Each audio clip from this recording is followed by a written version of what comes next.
नमस्कार दोस्तों, मैं किरण। मेरे YouTube चैनल किरण's किचन गार्डन में आपका बहुत बहुत स्वागत है। अभिनंदन। दोस्तों, गार्डन पूरी तरह से तैयार हो चुकी है विंटर सीजन की सब्जियों को लगाने के लिए। तो आज मैं विंटर सीजन की कुछ कंद वाली सब्जियां लगाने वाली हूँ।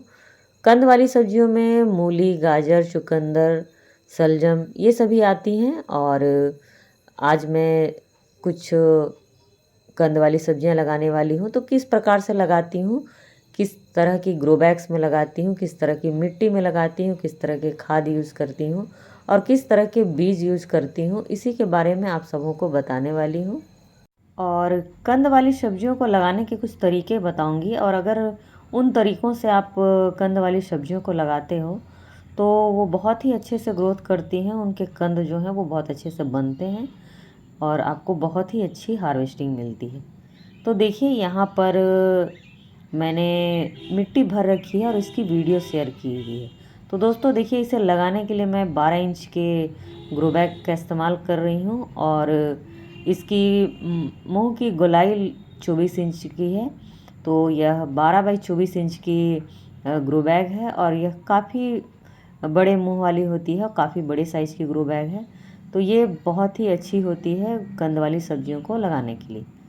तो देखिए, इसमें काफ़ी संख्या में जो है कंद वाली सब्जियां आ जाएंगी।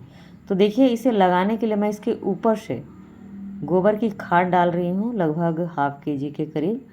और इसकी मिट्टी में 30% के करीब जो है वो बाकी खाद जो है वो मिक्स है, जिसमें पत्तों की खाद है और सरसों खली है, नीम खली है। तो इन सभी को मिलाकर मैंने मिट्टी बनाई हुई है पहले से और इसे भर रखी है। और ऊपर से सिर्फ मैं इस तरह से इसमें गोबर की खाद डाल रही हूँ, जो लगभग ½ kg के करीब है।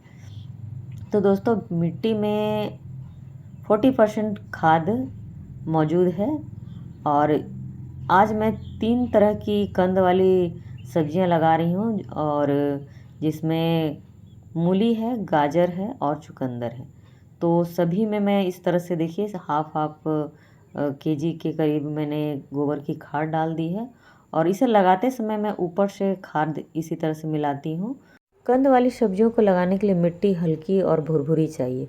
दोस्तों, हल्का और भुरभुरा बनाने के लिए आप रेत और कोकोपीट मिला सकते हो। मेरी मिट्टी में पत्तों की खाद मिली हुई है, जिसकी वजह से मिट्टी जो है वो बिल्कुल हल्की और भुरभुरी है। तो दोस्तों देखिए, इसे लगाने के लिए मैं इसे पूरी तरह से प्लेन कर दे रही हूँ, ताकि जब मैं इसमें पानी डालूँ तो वो बराबर हर तरफ फैल जाए, एक जगह पर वो ना रहे। तो मिट्टी को पूरी तरह से इस तरह से प्लेन कर दिया है। अच्छे रिजल्ट के लिए मैं हाइब्रिड क्वालिटी के बीज का इस्तेमाल करती हूँ। और ये देखिए, मैं लोकल सीड शॉप से इसे लेकर आई हूँ और ये मुझे 10 रुपये की मिली है।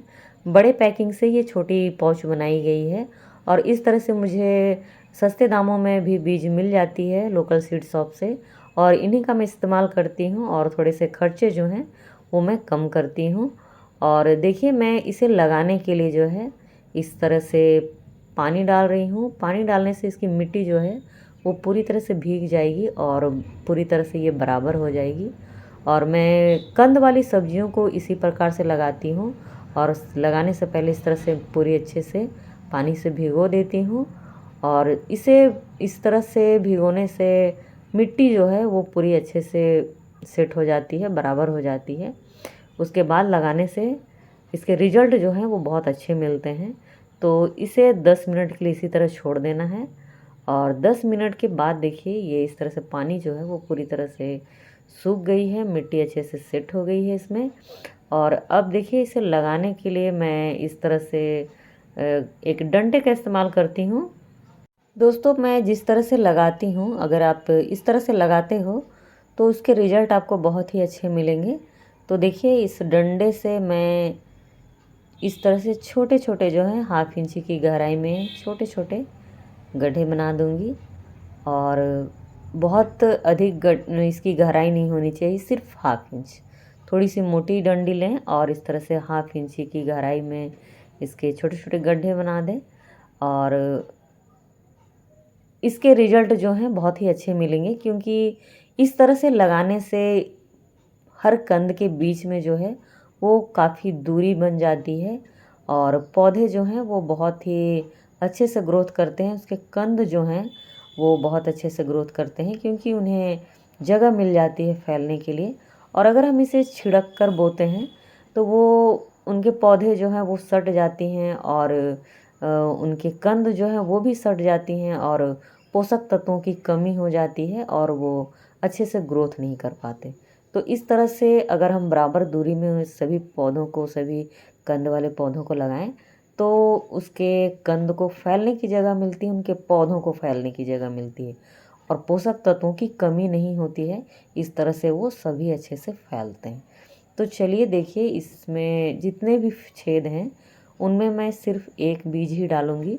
मैंने देखा है कि मूली के जो बीज होते हैं एक भी खराब नहीं होते हैं, ज़्यादातर वो ग्रोथ कर जाते हैं अच्छे से। इसके बीज जो हैं वो अंकुरित हो जाते हैं, और हमेशा से इसके रिजल्ट मैंने देखे हैं, बहुत ही अच्छी मिलती है, और बीज जो हैं इसके ख़राब नहीं होते हैं। तो मैं हर जो गड्ढे हैं उसमें सिर्फ एक ही बीज डाल रही हूँ। दोस्तों, इस तरीके से जब भी मैंने कंद वाली सब्जियां लगाई हैं, हमेशा ही मुझे बहुत अच्छे रिजल्ट मिले हैं। तो देखिए, मैंने सभी में एक एक बीज जो है वो डाल दिया है, और अब इसके ऊपर जो है मैं मिट्टी नहीं डालूँगी।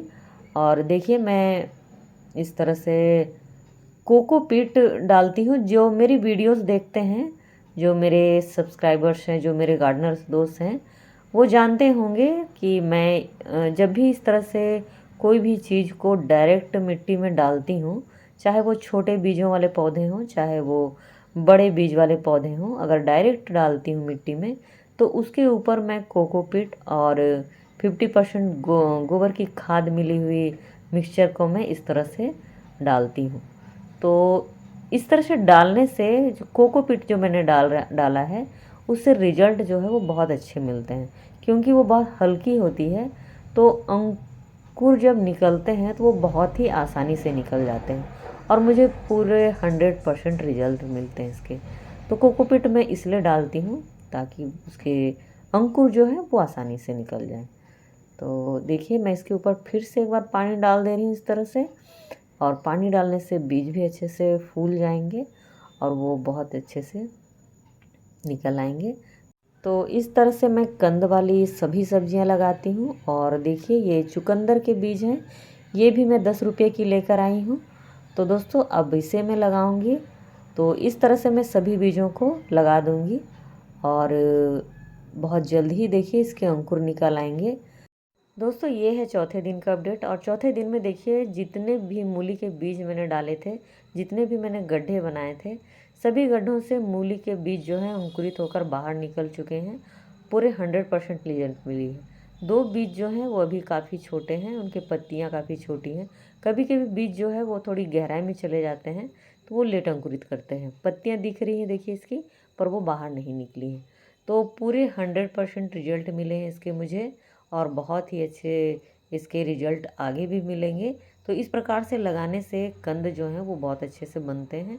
तो दोस्तों, लगा लिया है। लगाने के 40 से 50 दिनों के बाद अब इसकी हार्वेस्टिंग होगी। बीच में मैं कौन कौन से खाद डालूंगी वो मैं आपको बताती रहूँगी। तो आगे भी मेरे साथ बने रहिए। तो दोस्तों देखिए, यहाँ मैंने लगाई हुई है चुकंदर, और चुकंदर के बीज जो हैं वो थोड़े लेट अंकुरित करते हैं मूली की अपेक्षा। तो इसके बीज जो हैं वो पूरी तरह से अंकुरित नहीं हुए हैं। कुछ बीज निकले हैं और कुछ बीज जो हैं वे अंकुरित नहीं हुए हैं। तो इसे 2 दिनों का समय पूरी तरह से लगेगा। और यहाँ देखिए, यहाँ लगा रखी है गाजर, जो अभी अंकुरित नहीं हुई है, क्योंकि इसे 2 दिनों के बाद लगाया था। तो दोस्तों, मैंने यहाँ 3 तरह की कंद वाली सब्जियाँ जो है वो लगा ली है, और अभी बहुत सारी कंद वाली सब्जियाँ जो हैं वो भी लगाऊंगी। तो उसकी भी वीडियो मैं आप सबों से शेयर करूंगी। तो देखिए, यहाँ जितनी भी 7 ग्रो बैग्स मैंने रखी हुई है, सभी में कंद वाली सब्जियाँ लगाने वाली हूँ, या पत्तेदार सब्जियाँ लगाऊंगी। तो दोस्तों, आज के लिए बस इतना ही। वीडियो अच्छी लगी हो तो लाइक करें, सब्सक्राइब करें, कमेंट भी करें। मिलते हैं नेक्स्ट वीडियो में, तब तक के लिए नमस्कार।